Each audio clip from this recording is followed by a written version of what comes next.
अगर एक भी इनमें दम इनकी माँ ने दूध पिलाया है तो एक भी कुरान के हाथ लगा देना। ये जो टटपूंजी अधिकारी हैं, देखिए कमिश्नर चपरासी होता है, ये किताब पढ़े लिखे लोग नहीं है, ये मूर्ख हैं। कौन है ये है कौन? ये अनुमति देंगे हमें?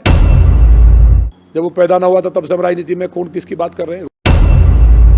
28 के बाद बता देंगे हम ये अधिकारी रहेंगे कि नहीं। भगा देंगे सब अधिकारियों को यहाँ से, एक अधिकारी नहीं रहेगा गाजियाबाद में। नमस्कार, बहुत स्वागत है आपका पब्लिक एशिया न्यूज़ में। इस वक्त हमारे साथ फायर ब्रांड विधायक नंदकिशोर गुर्जर मौजूद हैं। सर कैसे हैं आप? आपका स्वास्थ्य बिगड़ गया था 2 दिन पहले, आप कैसे हैं? एकदम सही हूँ सर 20 तारीख को क्या प्रकरण हुआ जैसा जिसमें पुलिस के साथ आपकी धक्का मुक्की हुई? कहाँ से कहाँ तक कलश यात्रा थी? कितने लोग थे, ज़रा बताइए विस्तार से। देखिए, जो हुआ वो पूरे देश ने देखा है जी। ये किसी को उम्मीद भी नहीं थी और कोई सोच भी नहीं सकता। ये तो सोच से परे की बात थी। और जिस तरह से बहन बेटियों के ऊपर कलश फोड़े गए, रामचरितमानस को शराब के नशे में एक अधिकारी ने खंडित करने का प्रयास किया, जिसमें हम गिरे भी और गिरने के बाद कपड़े फट गए और मैं उन्हीं कपड़ों में और नंगे पैर घूम रहा हूँ बिना कुछ खाए पिए। और मुझे उम्मीद है माननीय योगी जी कम से कम, चलो और बात नहीं सही, रामचरितमानस को, राम कथा को रोकने की परंपरा कब से शुरू होगी? उत्तर प्रदेश में राम कथा नहीं होगी तो कहाँ होगी? इससे माननीय योगी जी की छवि को भी खराब नुकसान पहुंचाया है अधिकारियों ने। पूरे देश में जो लोग मानते थे कि हिंदुओं के लिए वो कुछ कर रहे हैं, तो उसको पूरे देश में उनकी छवि को नुकसान हुआ है, बीजेपी की छवि को नुकसान हुआ है।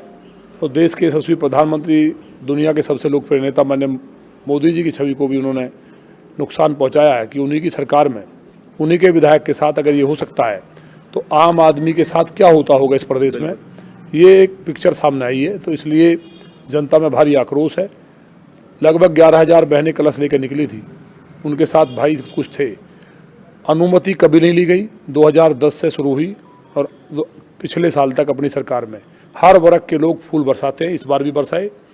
वहाँ अधिकारी केवल हमको उपद्रवी साबित करना चाहते थे और हमारी हत्या करना चाहते थे, लेकिन ईश्वर की कृपा से वो घटना टली है। हमारा ये कहना है, हमने अनुमति भी ली इस बार जब हमें अंदेशा हुआ, उसके बावजूद भी क्या रामकथा करना उत्तर प्रदेश में अपराध हो गया है? क्या अधिकारी रावण की आत्मा घुस गई है या कंस के लोग आत्मा घुसी है? तो इन सब बातों का ये सवाल है सरकार के सामने। और हम बात करेंगे माननीय मुख्यमंत्री जी से भी, विधानसभा अध्यक्ष जी से, प्रदेश अध्यक्ष जी से भी, और इसमें मुझे उम्मीद है निश्चित तौर पर ऐसे अधिकारी जेल में होंगे। विधायक जी, क्या आपको लगता है, आप लगातार गोकशी को लेकर आवाज़ उठाते आए हैं, अभी आपने साप्ताहिक बाजार को लेकर भी गरीब मजदूरों की आवाज़ उठाई, लगता है इस कारण से कलश यात्रा रोकी गई? अब ये कारण तो कुछ भी हो सकता है जी, वो तो वही जाने जिन्होंने किया है, लेकिन ये तकलीफ की बात है कि मानस पे हमला, पूरे सनातन पे हमला है, एक एक व्यक्ति पे हमला है। और ये मेरा कुर्ता नहीं फटा है, लोकतंत्र का चीरहरण हुआ है। ये एक एक जो हिंदुस्तान में लोकतंत्र में आस्था रखता है, एक एक सनातनी का कुर्ता फटा है, एक एक मेरे समाज के व्यक्ति का कुर्ता फटा है। उसको लेकर के समाज में आक्रोश है। मैंने सब जगह से तमाम कॉल हिंदुस्तान से आई, विदेशों से भी कॉल आई कि योगी जी की सरकार में हो क्या रहा है। बिल्कुल। तो ये हमने उनको सबको हाथ जोड़ करके मना किया है कि 28 तक हमारा महायज्ञ चल रहा है कथा का, उसके बाद जो समाज निर्णय लेगा 28 तारीख के बाद या 28 में, वो हम समाज के साथ हैं। अच्छा, इस चीज़ को जाति से बड़ा जोड़ा जा रहा है, कह रहे हैं वहाँ पर जो इंस्पेक्टर थे वो मलिक थे, तो उधर जाटों की राजनीति, इधर गुर्जर समाज, क्या कहेंगे इस पर? ऐसा मतलब जाट क्या रामचरितमानस नहीं करता? बिल्कुल। अब टिकैत को हमारे ये माना जाता है उन्होंने घटना का झूठ बोला था उसके कारण, लेकिन उन्होंने भी समर्थन किया है। कल जाट समाज के तमाम लोगों ने किया है।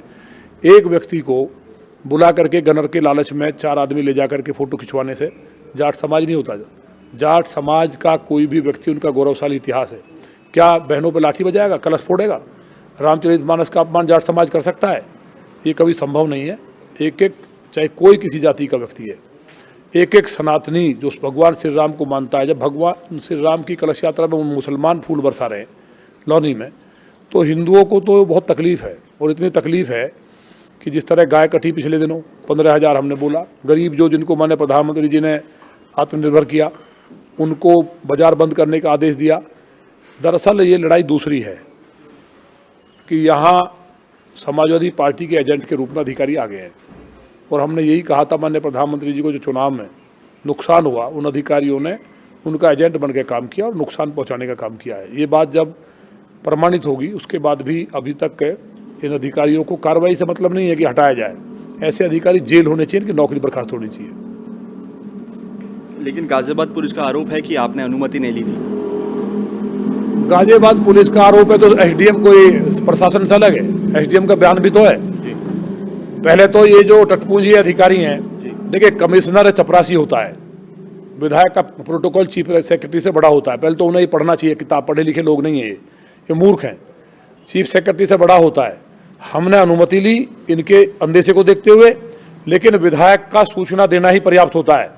क्या चीफ सेक्रेटरी अनुमति लेगा एक एसडीएम से या एक एसीपी से? डूब मरना चाहिए इनको। इन्हें जब अधिकारी पता नहीं है, विधायक का प्रोटोकॉल चीफ सेक्रेटरी से बड़ा है। विधायक ने कह दिया हमारी कथा होगी, उनको व्यवस्था करनी चाहिए इसकी। केवल ये कहना कि अनुमति नहीं ली थी, कौन है ये है कौन? ये अनुमति देंगे हमें? चीफ सेक्रेटरी आएगा तो अपने बाप के पैर पकड़ेंगे और विधायकों को चपरासी समझेंगे। पूरे प्रदेश में जो एक सपा के एजेंट बनके सारे विधायकों को अपमानित प्रताड़ित किया जा रहा है, जनता को फर्जी जेल भेजा जा रहा है। गाय कट रही है, इसका जवाब माननीय योगी जी से मुझे उम्मीद है जरूर मांगा जाएगा। मतलब हर बार बसपा सरकार में कभी अनुमति नहीं ली, सपा में कभी नहीं ली। अधिकारी फूल बरसाते थे, मेरी सरकार में भी 7 साल फूल बरसते थे, अभी लाठी बरसने लगी। ये नई परंपरा शुरू हुई अनुमति के नाम पे। तो जो अधिकारी गुमराह कर रहे हैं मुख्यमंत्री जी को, इस बात को हम कल से कथा हमारी पूरी हो जाएगी। आनंद आ रहा है, राम रस बरस रहा है, जनता दुखी भी है लेकिन भगवान के नाम का आनंद ले रही है और इनको भी कहीं ना कहीं हम ठीक करेंगे। इस प्रकरण को लेकर आपने मुख्यमंत्री से बात करने की कोशिश करी? हाँ, मुख्यमंत्री जी के हमने लिखवाया था पहले ही दिन जी। जब हमें ये अंदेशा हुआ रात को, उन्होंने हमारे टेंट को तोड़ा कि ये कहीं ना कहीं बदतमीजी करेंगे और हमारी हत्या कर सकते हैं। ये हमें जब एक अधिकारी ने आईपीएस ने बताया, और मुस्लिम भी कुछ रात को आके मिले थे जिनसे इन्होंने कहा कि आप लिख के दे दो कि यात्रा नहीं निकलनी चाहिए, दंगा हो जाएगा। तो उन्होंने मना कर दिया कि हम क्यों करें। तो उनको हड़काया गया और फिर कहा गया कि आप छत के ऊपर चढ़ के पथराव कर देना यात्रा पे, हम लाठी चार्ज करके विधायक को मार देंगे, कथा बंद कर देंगे। पार्टी की आलोचना करने के लिए आपको कारण बताओ नोटिस भी दिया गया है? नहीं, आलोचना कब की मैंने? क्या रामकथा करना आलोचना है? जी।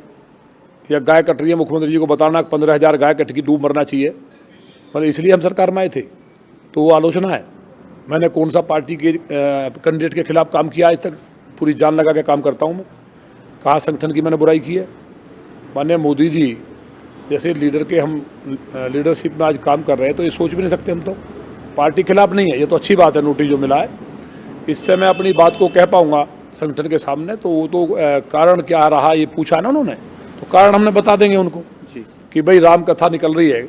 अगर राम कथा निकालना हमारी रामराज की सरकार में भगवान श्री राम का मंदिर बनने के बाद अगर अपराध है, तो आगे से अगर संगठन कहेगा कि राम कथा नहीं करनी उत्तर प्रदेश में बंद होगी है, तो नहीं करेंगे, अनुशासित कार्यकर्ता होने के नाते। अब आपकी मुख्यमंत्री से क्या मांगे आगे? नहीं, मांग थोड़ी है, मुख्यमंत्री जी समझें कि उनकी इमेज को कितना डेंट किया इन लोगों ने।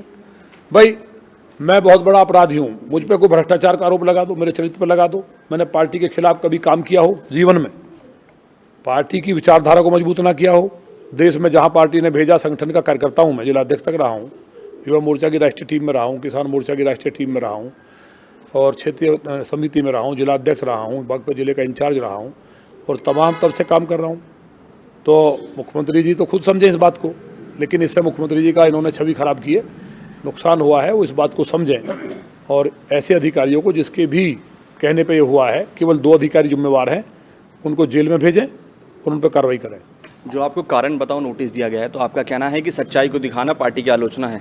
नहीं, सच्चाई कहाँ दिखाई है, हमने कुछ कहा ही नहीं है। राम कथा करना कौन सा, मतलब ये पाप कौन सा है, आप ही बताइए ना। मैं जनता से जो आपको देखते हैं लोग, बिल्कुल उनसे हाथ जोड़ के निवेदन करना चाहता हूँ कि मैंने अनुमति भी ली और इतनी बहनों के ऊपर लाठी चार्ज किया, कपड़े फाड़ दिए गए। मानस को अगर एक बात बताओ, अगर ये इतने बहादुर अधिकारी हैं तो एक कुरान को धक्का देना बहुत दूर, एक कुरान का पेज डाल के दिखा दे जमीन पे, अब तक इनके घर जल गए होते। एक औरंगजेब जैसे राक्षस की चद्दर हटाने पे सरकार झेल नहीं पा रही, और ये हम यहाँ लौनी जैसी जगह में जहाँ कोई हनुमान चालीसा नहीं पढ़ सकता था, वहाँ हमने यहाँ रामराज पैदा किया है, संघर्ष करके जेल जाके लगातार विपक्ष में लड़े। तो हमारी सरकार में हमारे साथ ये होगा, राम कथा नहीं निकलेगी, ये तो हमारी समझ में नहीं आ रहा हुआ क्या है। सर, जो मनोज धामा है पूर्व में, वो आपको लेकर बड़ी वीडियो बना रहे हैं, वो कह रहे राजनीति में वो आपको लेकर आए थे। बल्कि आपके चाचा रूप चौधरी जी भी राजनीति में रहे थे, क्या कहेंगे उनके जवाब? नहीं तो हमें लेके कौन आ राजनीति में? वो मनोज धामा ये जी कौन है? सोशल मीडिया पे वीडियो बना रहे हैं। कौन है ये पूर्व चेयरमैन रहे हैं। कहाँ के? ये तो हम जानते नहीं यार, तुमने नया नाम बता दिया कोई। अच्छा हाँ, एक शराबी तो सुना मैंने कोई है, अच्छा। और बाकी तो हमने नाम नहीं सुना। वही हो सकता है, उसी की चर्चा कर रहे हो आप। जो आदमी जेल अभी उसी की बात शायद कर रहे होंगे जो अभी 300 करोड़ के घोटाले का मुकदमा दर्ज हुआ है, जो बलात्कार में जेल गया है, उन लोगों की आप बात कर रहे हैं। अरे इससे रामचरितमानस से क्या मतलब है? बिल्कुल। वो मतलब हमको राजनीति में लाएगा? जब वो पैदा ना हुआ था तब से हम राजनीति में, कौन किसकी बात कर रहे हैं? रूप चौधरी जी हमारे अंकल हैं, लेकिन हमें राजनीति में आपके सामने बैठे हमारे अंकल ही लाए थे, मास्टर सुरेंद्र जी। जी। जब हम जुड़े थे शुरू में, हम इंजीनियरिंग करने के बाद तो हम वहाँ राजनीति में जाना जब शुरू हमने किया तो उनके कहने से ही किया। जब वहाँ लोग संगठन के आए थे, मैं 89 का स्वयं सेवक हूँ, RSS का कार्यकर्ता हूँ, संगठन बना के काम किया अजगर सेना। तो जो ये सब बकवास कर रहे हैं कि भाई हम लाए थे, हमने ये किया था, तो ऐसी वीडियो आप जो है कम से कम ये तो पूछ लिया करो भाई आप जेल गए बलात्कार में, आप पे भ्रष्टाचार का मुकदमा दर्ज हुआ है अभी पति पत्नी पे, तो ये लौनी की जनता देख रही है, देश देख रहा है। ऐसे लोगों से कमिश्नर कह रहा है कि वीडियो बना दो। एक और बेचारे से बनवाया हमारे यहाँ किसे, अभी एक को कह दिया गनर दे देंगे तुझे, तू जो है लिख दे कि विधायक के खिलाफ है हम। ये कब तक चलेगा? ये पूरा समाज हमारे साथ है। ये अपमान एक एक हिंदू का है, एक एक सनातनी का अपमान है, मानस का अपमान। अगर एक भी इनमें दम इनकी माँ ने दूध पिलाया है तो एक भी कुरान के हाथ लगा देना, ये एक पेज गिरा के दिखा दे तो उनकी टांग के नीचे को निकल जाऊंगा मैं। ये मानस को हिंदुओं का कमजोर मान लिया। मैंने बहुत हाथ जोड़ के रोका है। 28 के बाद बता देंगे हम ये अधिकारी रहेंगे कि नहीं। 28 के बाद क्या कदम होने वाला है आपका? बता देंगे ना, मुख्यमंत्री जी से भरोसा, कार्रवाई करेंगे। नहीं करेंगे तो हम जनता को लेकर कार्रवाई करेंगे। हम कोई कमजोर कायर थोड़ी हैं, भगा देंगे सब अधिकारियों को यहाँ से। एक अधिकारी नहीं रहेगा गाजियाबाद में। तो आपको लगता है आपकी लड़ाई लंबी चलने वाली है? नहीं, लंबी क्यों चलेगी? प्रधानमंत्री जी पे भरोसा है, हमें संगठन पे भरोसा है, संगठन के आदमी है, कार्रवाई होगी निश्चित। तो आपकी लड़ाई दिल्ली तक कूच करेगी अब? नहीं, दिल्ली तक कूच करेगी, क्या करेगी समाज तय करेगा जी। मानस का अपमान केवल मेरा अकेले का अपमान नहीं है, पूरे भारत नहीं, भारत के बाहर दुनिया में रहने वाले एक एक सनातन को, भगवान श्री राम को, देवादिदेव महादेव को मानने वाले व्यक्ति का अपमान है।